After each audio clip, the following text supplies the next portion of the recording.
ओम नमः चंडिकाय। अशेष ब्रह्मांड प्रलय विधि नैसर्गिकमति श्मशाने श्वासिनः कृतभस्मितलेपः पशुपतिः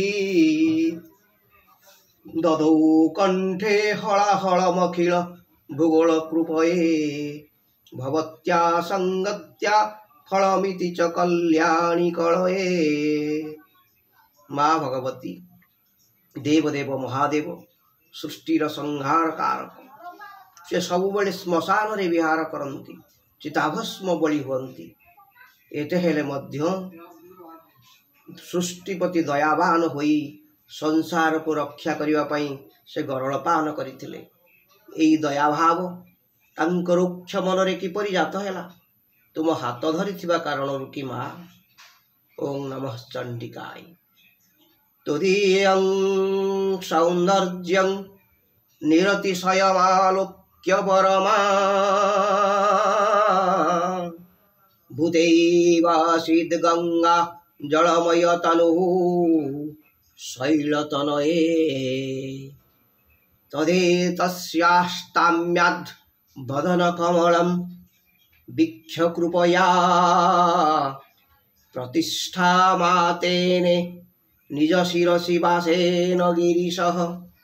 हे शैलतनये गंगा देवी किपरि जल रूप धारण कले से तुमर सौंदर्य रूपरे तन्मय होई गले। तांक मनरे ईर्षा मिश्रित भय हेबारु से तरल जल होई गले। एतिकी बेले तांक मुखमंडल मलिन होई जाइथिला।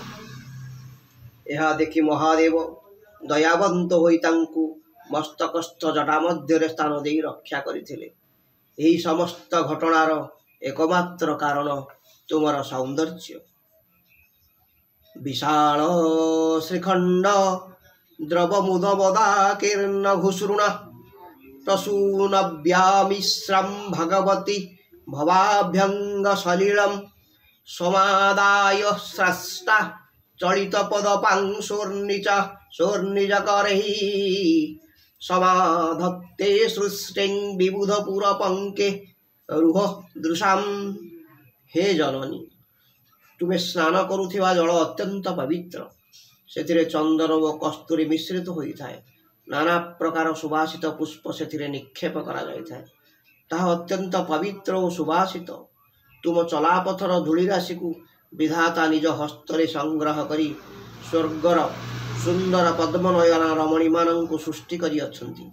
ओम ओम ओम नमः चंडिकाय नमः चंडिकाय नमः।